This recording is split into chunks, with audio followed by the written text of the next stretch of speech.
헬로 깍관 여러분 반갑습니다. 꼬랭꼬랭 베트남어 벌써 4강이 시작됐습니다. 우! 여러분 4강까지 오느라 정말 고생하셨어요. 앞으로 11개가 남았지만 열심히 따라오신다면 베트남어 정말 잘하실 거라고 제가 확신합니다. 오늘 4강에서는 의문문과 부정문 그리고 숫자와 요일 또 날짜 이런 거 말하기를 한번 해볼 거예요. 그렇다면 의문문부터 한번 얘기해 볼까요? 의문문을 만들 때 가장 기본적인 건 có, không 의문문이 있어요. có, không, 꼬는 가지다, 콤은 아니다. 하지만 이 두 개가 맞닥뜨린다면 의문문을 만들 수가 있는데요. 자, 예시로 한번 볼게요. 어떤 예시가 좋을까요? 제가 여러분들한테 한번 물어볼 때 Em có hiểu không? Em có hiểu không? 제가 뭐라고 말했을까요? hear는 이해하다. M은 학생한테 말할 때 여러분 이거 이해했나요? Em có hiểu không? Em có hiểu không? 그렇다면 여러분들이 이해를 했다면 có hiểu. 하지만 이해를 못했다면은 tôi không biết, tôi không biết. 비엣이 알다거든요. 그러니까 저는 알지 못했어요. 저는 이해하지 못했어요. tôi không hiểu, tôi không biết. 이런 식으로 대답을 하면 된답니다. 그렇다면은 꼭 com으로 물어보면은 com 부정문을 쓰면 되는데요. 좀 우리도 그렇잖아요. 문장을 막 다 길게 처음부터 안녕하세요. 저는 오늘 밥을 먹었습니다. 이렇게 하기보다는 나 밥 먹었어. 나 알았어. 이런 식으로 좀 약간 짧게 이해를 하죠. 그래서 베트남에 갔을 때 저한테 이렇게 베트남 사람들이 조금 이렇게 말을 하면은 엄청 빠르게 막 질문을 해요. 이렇게 막 말을 하면은 저는 컴비엣 이렇게 말하면은 나 몰라요. 그만 말하세요. 천천히 말하세요. 이렇게 말하면 되거든요. 그러니까 좀 평소에도 컴 부정문을 알아두신다면은 좀 싫어요. 아니면은 어떤 걸 부정할 때 쓰기 때문에 가장 기초적인 부정문이라고 보시면 돼요. 그리고 꼭 컴 의문문은 언제 어디서든 활용을 할 수가 있거든요. 또 다른 문장을 한번 만들어 볼까요? 너 혹시 맛있는 식당 아니? Chị cô biết quán ăn ngon không? quán ăn ngon 이거는 꽌이 건물이고 안이 먹다 그리고 응원이 맛있다. 꽌안 응원이라고 해서 베트남의 유명한 음식점들이 되게 몇 개가 있어요. 호치민에도 있고 하노이에도 있는데 그럼 그냥 한국말로 바꾸자면 그냥 맛있는 집이에요. 정말 꽌안 응원 이렇게 말하면 되는데 Chị cô biết 꽌안 응원 không? 너 그러면 그 맛있는 집 아니? 이렇게 물어볼 수가 있고요. 베트남 사람들은 김치를 먹나요? Người Việt Nam có ăn 김치 không? Người Việt Nam có ăn 김치 không? 이렇게 문장을 만들 수가 있답니다.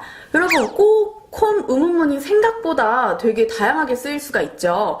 우리가 전 시간에 배웠던 꾸어를 쓴다거나 또 다른 이렇게 의문사를 겹쳐서 쓴다면은 훨씬 더 긴 문장을 만들 수가 있답니다.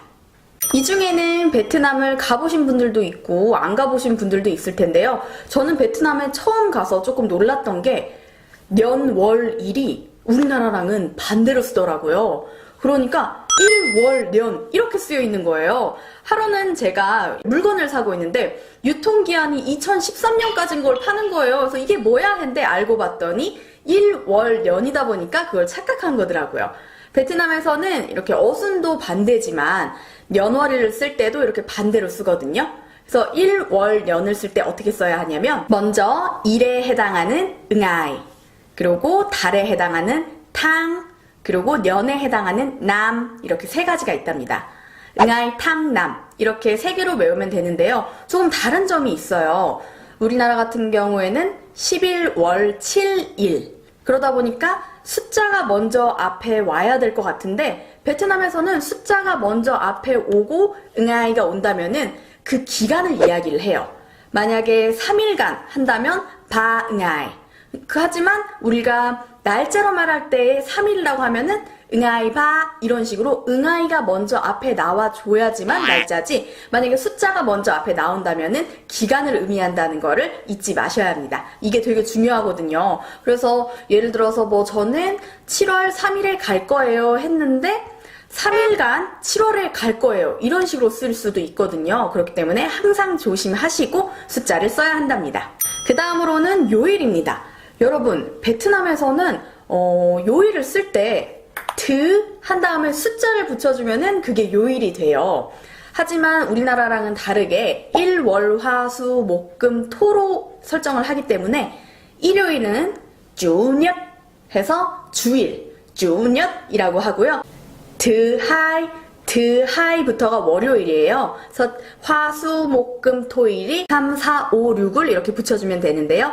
자, 그렇기 때문에 일요일만 쭉 엿으로 하고 나머지 월, 화, 수, 목, 금, 토는 거기에 각각 맞는 2, 3, 4, 5, 6, 7을 붙여주면 된답니다. 생각보다 쉽죠? 하지만 저는 좀 산수를 못해서 맨날 트바가 며칠이었더라? 트남이 며칠이었더라? 이런 걸 되게 까먹었거든요. 그러니까 여러분들도 써놓고 한번 읽어보시면서 계속 이해를 하시면은 조금 더 저보다는 빨리 외울 수 있지 않을까 싶습니다. 자, 그리고 우리가 여행을 갔을 때 정말 중요한 게 있죠. 바로 쇼핑을 하려면 돈 계산을 해야 하잖아요. 근데 베트남에서도 좀 가보신 분들은 알겠지만 돈의 단위가 엄청 커요. 엄청 커서 뒤에 공 3개는 많이 떼고 앞에 있는 숫자만 이렇게 숫자만 해가지고 흥정을 많이 하는데요. 우리가 1부터 100까지는 알아야지 그래도 베트남에 가서 무언가를 사고 할 때 조금 더 수월하겠죠? 그렇다면은 지금부터 한번 숫자를 한번 해볼게요. 그러면 1부터 한번 시작해 보겠습니다. 1은 못, 낭성조 못, 그리고 2는 하이, 3은 바, 4는 본, 5는 남, 6은 싸우, 7은 vơi, 8은 땀, 9는 찐, 10은 mười. 1부터 10까지 여러분 어렵죠? 생각보다 우리가 자주 듣던 말이 아니다 보니까 조금 어렵게 느끼실 수도 있어요. 그래서 약간 리듬을 타면서 외우면 쉽거든요. 1, 2, 3, 4, 5, 6, 7, 10 이런 식으로 1, 2, 3, 4, 5, 6, 7, 8, 9, 10을 1, 2, 3, 4, 5, 6, 7, 10 이렇게 3, 3, 1, 3 이렇게 외우면 훨씬 더 쉽고 빠르게 외우실 수가 있답니다. 그렇다면 10일부터는 어떻게 해야 할까요? 10일은 11, 12는 12, 13은 13 이런 식으로 앞에 무어이만 붙이고 나머지 숫자들을 이렇게 해주면 된답니다. 그러면 20부터는요. 21 이런 식으로 앞에 2만 붙이고 무어를 붙이고 숫자를 해주면 훨씬 더 쉽게 할 수가 있답니다. 그러니까 1부터 10까지만 배우면은 다른 숫자들은 조금 어렵지만 더듬 말할 수가 있겠죠? 여러분, 하지만 베트남어에도 약간 불규칙적인 변화가 있어요.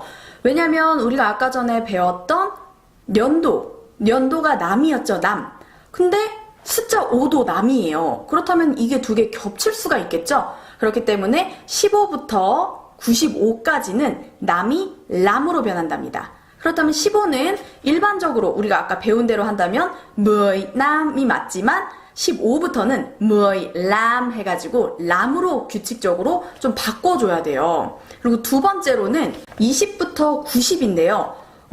무어이가 10이 성조가 내려가는 성조였잖아요. 후이엔, mười. 근데 하이무이 이렇게 하면은 조금 불편하다고 베트남 사람들이 느꼈나봐요. 그래서 20부터 90까지는 무어이에서 성조가 그냥 평성으로 가요. 하이무이, 바무이, 본무이, 남무이 이런 식으로. 쉽죠? 또 한 가지 변화가 더 있어요.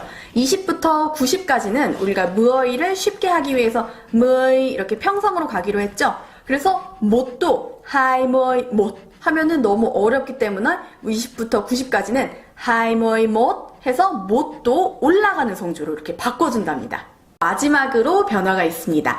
24부터 94까지는 본을 뜨 이렇게 서수에 쓰는 숫자로 바꿔서 쓰기도 해요. 하지만 본도 쓰고 뜨도 쓰기 때문에 여러분들이 원하는 대로 쓰시면 된답니다.